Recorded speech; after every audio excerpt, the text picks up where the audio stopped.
Hello, everyone, and welcome to Bet the Edge. Thanks to everyone watching on our NBC Sports YouTube channel. We got a throwback today. It is Thursday with Vaughn talking college hoops.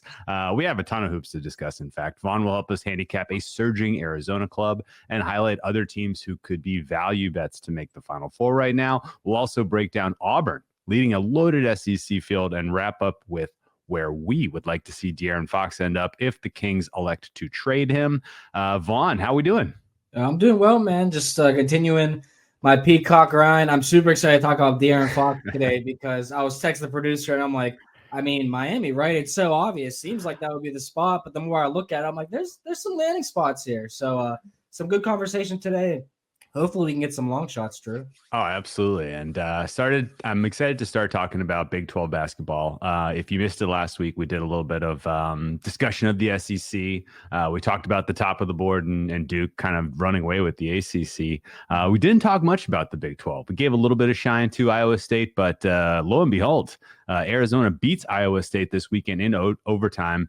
What did you take away from that game? They are 10-1 right now to make the Final Four. Do you feel like this Arizona team is for real and this is the right time to buy, or is this maybe a buy low on Iowa State? Well, I thought it was very interesting to begin with because you had the general public saying in that game Iowa State's going to beat them as 2.5-point underdogs. That line makes no absolute sense.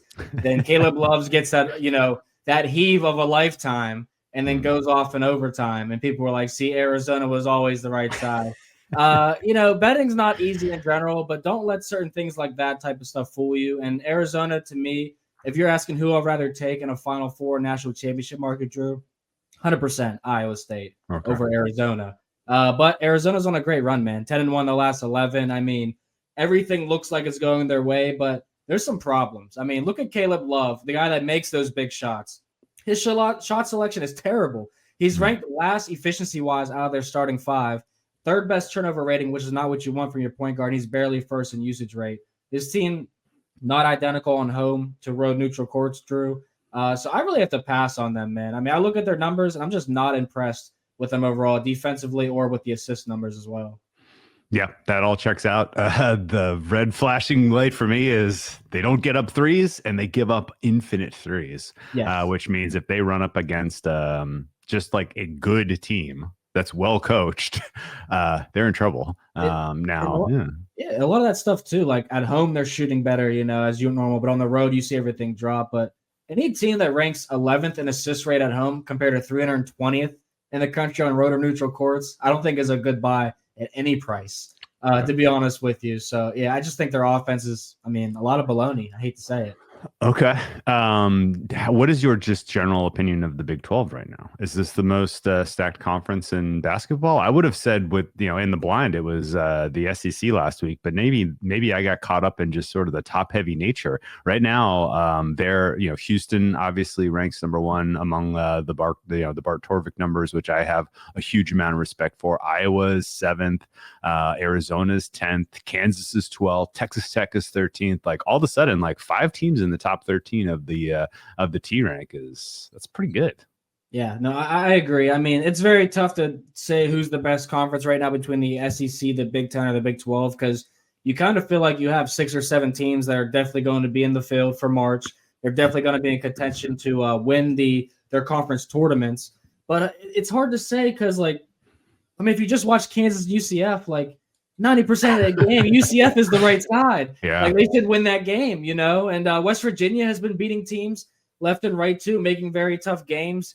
BYU and Baylor, 2 teams that just met up, too. And they're 2 teams that are, on the outside looking in of this field to be in competition for the top. But really, it's just Houston, Arizona, Iowa State are the top 3. I think it's still a Houston and Iowa State conference, per se. Texas Tech, though, deserves respect offensively, contending as one of the best teams in the entire country in January. And, that's what's kept them in games. They didn't kept them winning games. But while Arizona's been winning, Drew, and, you got to respect that this is the Big 12. It's their first time in the Big 12. Yeah. It might look cute during the regular season right now, but they got to start playing teams twice and go on the road. So I still got to say Houston and Iowa State are the top 2. Okay, fair enough. Let's kind of try to go through the final four prices. I'm just curious if there's anything I should put in pocket right now. I am never one to kind of look for the big, like the short shots in this market until we kind of know for sure what the how the conference, how the committee will reward teams or punish them. And I'm definitely never one to take long shots until we get an idea of what path looks like for some of the longer shot teams. But the teams in the 10-1 range, I feel like right now, if you can pick the right team that kind of finishes or just has a good month of February and kind of really rises in the rankings, then now's the time to shop. And I'm curious. I'm going to give you a list of teams and pick one of these to make a case for. They're all kind of right around Arizona. So Gonzaga right now is 8-1. Texas Tech is 8-1. Connecticut is 9-1. Purdue is 10-1. St. John's 11-1. Michigan is 12-1. Mississippi State 14-1. Texas A&M 14-1. If I'm gonna stake my fortune here on one of these teams to get to the Final Four, who should it be? Picking one is so tough because there's two teams in that field I really like. Oh, but I'm going to go ahead and shake it up and give you one that people probably aren't going to play. And actually one that I'm able to play since I'm in the state, making a non-legal play for me. We're going Purdue, Drew, at 10-1. No one's going to want to play them without Zach Edey now, and especially given, the turnover there. But they have pretty much everything that you and I especially look for in a team to make a run. They have very experienced guards, two of the best in the country, in fact, Braden Smith and Fletcher Lawyer. Their center position now, I think, has filled. Now, big shoes to fill, right? Maybe, they're size 17, maybe like size 13.5, 14 are filled up or something like that. But Trey Kaufman-Red has stepped up tremendously at center position. So it's a team that's also won 4 straight road games, top 20 defensively on the road and neutral courts this season. And guess what? They have the best defensive turnover percentage in the Big Ten this year. Who in the world would have thought that? It's because they're playing different style of basketball now that they don't have a 7'4" center. So I like Purdue at 10-1, Drew. I mean, it's going to be unpopular, but this team looks totally different, and I think they actually might be a little more talented in some ways. Okay. And we're just talking about make a Final Four run. So, presumably that team, if they, the Big Ten always gets seeded very favorably, I think. So they could ultimately have a pretty, high likelihood of being in the Sweet 16. And then you just need them to win 2 games against, fraudulent opponents, which I'm sure as I look at the current favorites to make the Final Four, I see a handful. Is there a number here at the top of the board that you kind of look at with a healthy dose of skepticism to make the Final Four? I mean, a lot of these bets, man, you can't be laying a -120 or -110 on these Auburn and Duke prices right now. Like, to be a number 1 seed, sure, if you have that type of price, you should absolutely be laying things like that. But to make the Final Four, there's so many things that has to happen still in order for that to happen. So you look at, even a team like Florida, who hasn't played Auburn yet, at +350, maybe they're worth a shot, but all their price is gone. I mean, you could have got them at 12-1, 6, 7, 8 weeks ago. So you look at value that's still left. Maybe Michigan State's is dwindling, but they're going to have a tough February schedule, Drew. So that's a team that I might not want to be betting on right now. I talked about the Illini last week. They got sick against Maryland, had strep throat, so they ended up losing that game. That cost them in this race. So maybe you're getting a deal right now at 7-1 on them. But honestly, UConn at 9-1, that's probably still a play in my pocket. I mean, this team is trying to three-peat. They're so talented still. Dan Hurley's having fits right now. And they gave Liam McNeely back, their star freshman. So that obviously is a boost to a team that's, struggled over their last 5 or 6 games. So, I kind of like UConn and Illinois, but don't be laying prices anything under like a 5-1 right now. Okay, fair enough. Don't disagree with that. I'm going to ruminate a little bit on Connecticut. Hurley was, 2 years ago, I thought his coaching job was better than last year. Last year, they were just so much more talented. He didn't even really have to do much, I didn't think. But a lot of respect for him among the head coaching ranks. So Connecticut at the 9-1 rate. That does look tasty, man. Remember 2 years ago, they had just a complete swoon in the month of January. Everybody forgot about them. And then they were clearly the best team in March. So fascinating that you can get them in the 9-1 to make the Final Four price range right now.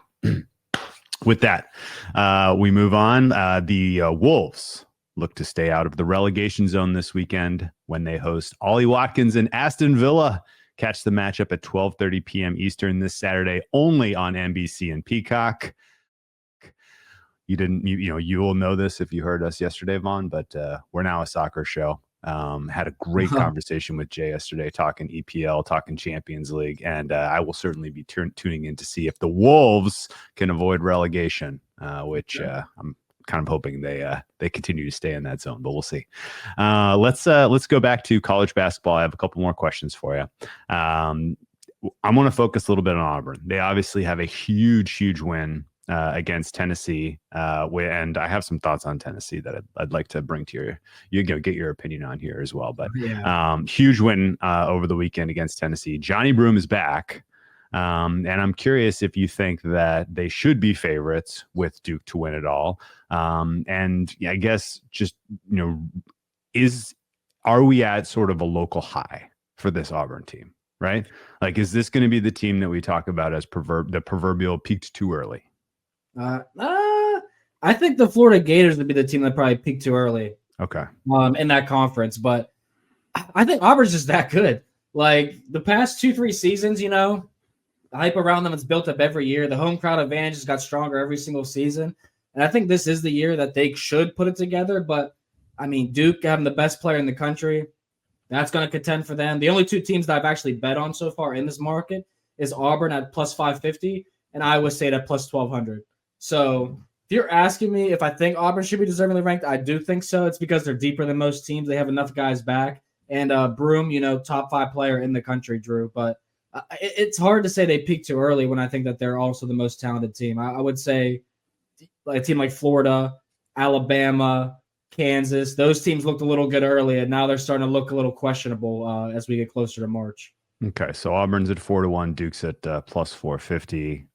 Is there anything like I should be looking for as I'm watching Duke basketball for them to try to improve on? Like, I know we talked about how the ACC is way freaking down. Like, obviously, a shocking loss randomly on the road wouldn't be surprising, but also it would, certainly shake confidence in the market. Like, what does Duke have to do between here and the end of the season to flip Auburn as favorite? Well, I know one of the bets you can make out there right now, and it's on Auburn as well, and Houston, these 3 teams in particular, all top of the board, to finish the regular season undefeated in their conference. Mm-hmm. The only one that I could see that happening is Duke, because their conference is so much softer than the other twos. And when you look at the ACC in general, Ken Palm this year has the AC as the 5th best conference, which is normal. It's pretty much been consistent the past 5 or 10 years. But the Mountain West has closed that gap significantly, and so is the West Coast Conference. And when you look at the MWC and the WCC closing that gap more than ever, I mean, I think that speaks to the magnitude of where we're at right now, especially when, hey, I'm a Pittsburgh guy, but when the Pitt Panthers are beating North Carolina, there's something going on in the waters of the ACC right now. So, yeah, I think Duke, partially why they're ranked so high in the market is because their conference is so much easier, but they're going to have a very soft road. The committee's going to want to push this team, Drew, especially with the Naismith player, in my opinion, to make a run deep and to fill their pockets with more and more money and more TV viewings, especially when he's going to be the number 1 pick. So I will get down with Duke in these markets. So you think there's a world where they just kind of win out in a weak conference and they get a somewhat of a soft landing in in the Eastern region, and then everybody else is tested? You can get Duke between minus 120 and plus 100 to win. Go undefeated in the regular season, and Auburn's at plus 800. So that rate that's a more fun play than that same price to go to the Final Four. I'll tell you that much. Do you think Auburn holds on to win the regular season championship in the SEC, or is there a long shot that is worth swinging here? No, they absolutely hang on, in my opinion, man. I mean, it's not. I don't think they're going to go undefeated in this market, but I think that they do wrap it up. I mean, the only one. There's a couple games that stand out, but the one with Florida, they play each other once, and it's at Auburn. So that doesn't give Florida, an advantage here over Auburn at 20-1 in terms of odds for the Gators. So, yeah, I think Auburn at 4-1. I mean, it's all but locked up. Alabama, to me, it's fool's gold with them once again. People are saying if this team's not a number 1 seed or make a Final Four run, this season, it ends in misery. And I just think that the season ended in misery before it even started. I don't think Alabama was ever going to be built to make that type of run once again, Drew. So, yeah, I think this is Auburn's conference to lose during the regular season and the conference tournament. Okay. All right. Well, no disagreement with you about Alabama. If there was one kind of team in the mix here that I would kind of flag as a little sus, they are certainly the one. Yeah. Interesting that you think Florida may have peaked too early. And then, yeah, the gap may just be too far for the Tennessees and the Kentuckys of the world to close it. Did you watch much of Kentucky, Tennessee last night? Yeah, I hated it.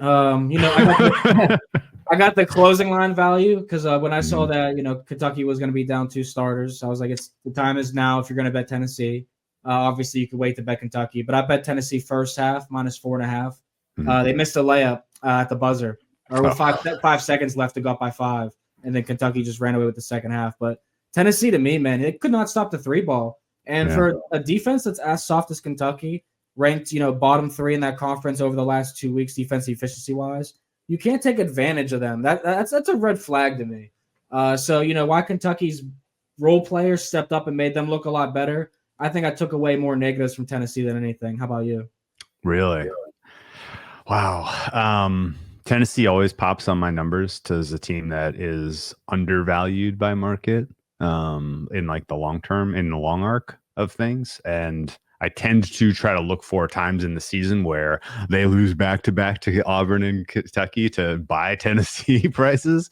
But I agree with you. Like there were some things about that performance in particular that kind of raised my eyebrows. Like, and you don't ever want to be kind of too tough on a team for one performance, and certainly a performance where it could have just been shooting luck that was really the catalyst there. And also sometimes when you go up against a Kentucky team that has like the lineup isn't what you expected, all of a sudden you're like, your scouting reports are useless. Like Tennessee to me is a team that the coach, I think, gets more out of the players than their talent is warranted. And sometimes that ultimately, if you don't really know exactly what you want to do to defend a team because they have a completely different lineup structure, then you can get results like that. So I'm on the fence right now. They take on Florida this Saturday. It's another home game. This is a home stand where they get Kentucky, Florida, Missouri. So these are 3 bona fides coming through Knoxville. And if they come out of this 2-1 with the only loss being that what felt like somewhat fluky loss against Kentucky, then I'm going to feel a lot better about them. But the rest of their schedule after this Florida, Missouri back-to-back, to me is it's not as tough as I was expecting, considering they're in the mighty SEC. They're not going to play Auburn again this year unless it is in the SEC title game, or I guess in the bracket might work out where they have to play them before the title game, I guess. So I shouldn't say that. But in general, at price, it feels like Tennessee's a little bit of a buy low, Alabama, Florida, a little bit of a sell high. And I don't know if I'm ever going to get involved with Kentucky. Their whiffs in the tournament have been so aggressive that it almost feels like there's something else going on with the team. Like they're just not really, ready for those moments and measuring up to Kentucky teams of the past. But, ultimately, Auburn stands alone at the top, and I guess I agree. Yeah, I was going to say it's Tennessee. They won that turnover battle, Drew, 13-5. I'll rebound them, but they shot 45 threes. And any team that's going to do or die like Tennessee, Alabama, or Florida that shoots threes like that, it's going to be a hard team to buy into when it comes to March. So, yeah, I might be on Tennessee, though, on the money line. If it's anything under like a 140 price, -140 against Florida at home, I might buy into that spot, to be honest with you, because hard to see them losing 3 straight games, especially when they're in a 3-game homestand. Okay. Real last question. Real far down the board. Is there an SEC team that you think sneaks in as like an 8 or 9 seed, or like can really play spoiler and hit a huge price once we get to the Final Four that I should at least kind of watch now to start evaluating them, or is this pretty top heavy conference in your opinion? Yeah, I want to say top heavy. I don't think I'm laying a price on Mississippi State, A&M, the old misses of the world. I'd rather take a bite of your Maryland Terrapins you talked about last week. Honestly, than those teams. Maryland showed that if they have a size advantage big enough, they could actually like put a team, to sleep down low. And that's what they did against Illinois last week, which really caught my attention. So, that's an 8 or 9 seed potentially that's could have an advantage rather than taking, a bite on Mississippi State Bulldogs or the Aggies or someone like that. Okay, perfect answer. I kind of felt that way. I just needed to double check. The depths of the SEC have never really impressed me come tournament time. It's always a team that has representation in the final week of the season, but it's always the teams you expect to be there, never the surprises. So, with that, we wrap college basketball, and you should watch the biggest names in sports talk, including Mike Florio, Dan Patrick, Dan Lebitard, and Matthew Berry, as they cover the biggest moments on and off the field each weekday on the NBC Sports Now channel. It is now available on Peacock and free on most streaming platforms. Learn more at NBCsports.com/now. As you all know by now, we've teamed up with BetMGM this season. We'll be using BetMGM lines to make all our picks, and we'll have special offers for our listeners each week. If you haven't signed up to BetMGM yet, use bonus code BETEDGE, and you'll get up to a $1,500 first bet offer on your first wager with BetMGM. Here's how it works. Download the BetMGM app and sign up using bonus code BETEDGE. Deposit at least $10 and place your first wager on any game, and you'll receive up to $1,500 in bonus bets if your first bet loses. Just make sure you use bonus code BETEDGE when you sign up. See BetMGM.com for terms. 21 plus only. U.S. promotional offers not available in New York, Nevada, Ontario, or Puerto Rico. Gambling problem? Call 1-800-GAMBLER. Available in the U.S. Call 877-8-HOPE-NY or text HOPE-NY 467369 in New York. Call 1-800-NEXT-STEP in Arizona, 1-800-327-5050 in Massachusetts, 1-800-BETS-OFF in Iowa, 1-800-981-0023 in Puerto Rico. First bet offer for new customers only, subject to eligibility requirements. Rewards are non-withdrawable bonus bets that expire in 7 days in partnership with Kansas Crossing Casino and Hotel. Don't forget, if you haven't signed up for BetMGM yet, use bonus code BETEDGE and get your $1,500 first bet offer today. Jay, of course, will be back with us tomorrow for the NBA Spectacular. This has been the most anticipated NBA pod we will do all January. We get Kurt Helin on to talk a little awards talk, get a little bit of futures perspective from the source himself. Cannot wait to touch base with Kurt. But there's a lot going on in the NBA, Vaughn, and we have some fun new markets with the trade deadline approaching. And I don't actually think I've ever gotten a push alert from Apple News that was like, this team is open to trading this player. And sure enough, yesterday it hit the wire. The Kings are open to trading De'Aaron Fox. And I would, number one, are the Kings a big enough story? Or is it De'Aaron Fox a big enough star that this warrants a push alert? Or is my iPhone just know me well enough that knows I really wanted to know that exactly when it hit the wire?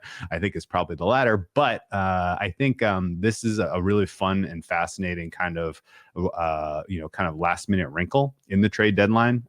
There is going to be a lot of activity in the next week as we kind of shuffle some of the teams that find themselves sort of in the middle class right now and are either trying to move down to prepare themselves for the future or move up and really secure some chance of a playoff run this year. The Kings are kind of very clearly in the we think we could win now mode. So trading De'Aaron Fox doesn't exactly make a ton of sense. I know he is kind of the landscape is shaped by the fact that he has not agreed to a long-term extension with the Kings, which means he is really only under contract for this season and next season. That his what they're paying him is not really commensurate with the talent and the quality of basketball he's producing.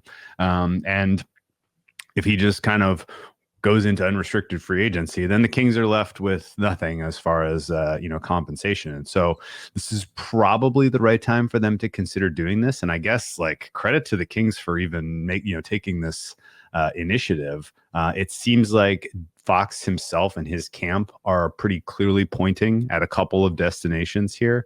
And we'll get there in a moment and get your thoughts on those. And it also seems like Kings want players in return that will help them continue to try to win this year with a core anchored by Sabonis and DeRozan, which, okay, yeah, go for it. The Fox landing spots, though, and the markets that are up right now, on his next team played for after the deadline include the Spurs at plus 150, the Heat at plus 275, Timberwolves at plus 850, the Magic at plus 850, Warriors plus 850, Rockets at 12-1. Nets at 12-1, which I really don't understand. Clippers at 14-1, Nuggets at 18-1, and Pelicans at 18-1. The two that I kind of want to key on here that have been pretty healthy rumors are the Spurs and the Rockets. And funny enough, Lakers not even on this list, even though Rich Paul, of course, is De'Aaron Fox's agent. And the Lakers, presumably, he would fit well with the rest of the, with their needs in general. But I digress. The Spurs and the Rockets are the two that I would key on. Spurs being, kind of the clear destination that his camp has telegraphed. A lot of, pretty well verified reporting from the French media that is covering the Spurs now, that Fox's team has sort of been preparing for offseason living in San Antonio, and that this may have been a longer term understanding that this was coming, which is why they are the short shot right now. The Rockets at 12-1 are interesting to me because they have the assets that would attract the Kings, and Houston and San Antonio not that far apart geographically, and honestly, Fox on the Rockets makes the Rockets just a super fun, fascinating handicap. What's your general temperature on where Fox lands, and then after we kind of talk about his most likely landing spot, then we kind of figure out, is there a bet to be made in the futures pool?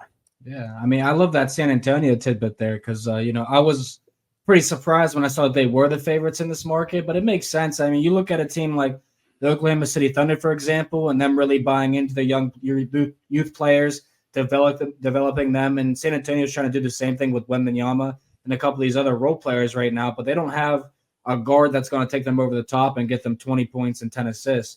Chris Paul, that was him 10 years ago. So, De'Aaron Fox is a great guy for him to come in and do that. But I kind of looked at Minnesota.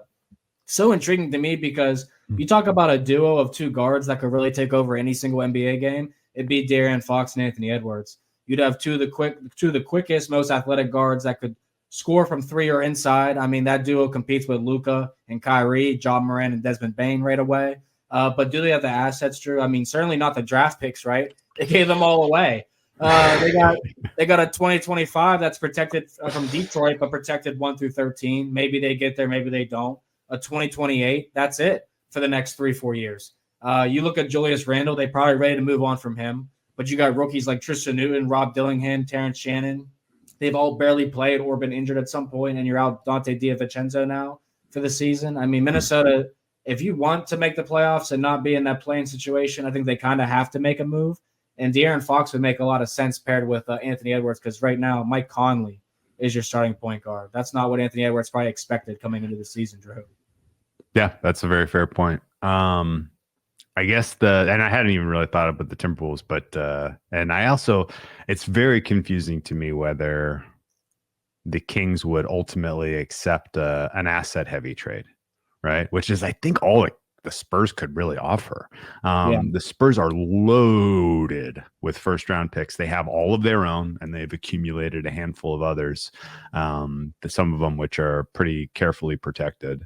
But they have their package, I think, would mostly be players who are kind of marginal contributors to the Kings this year and a lot of future assets. And I just, the moving on from Mike Brown, the fact that you have, your timelines with Sabonis and DeRozan are not like, no, they're not going to be, competing in, 2030, I don't think. But all that said, they could ultimately turn into just flat out sellers and move DeRozan. And they probably should. And they probably, yeah. I mean, they. What are you gonna do? Yeah.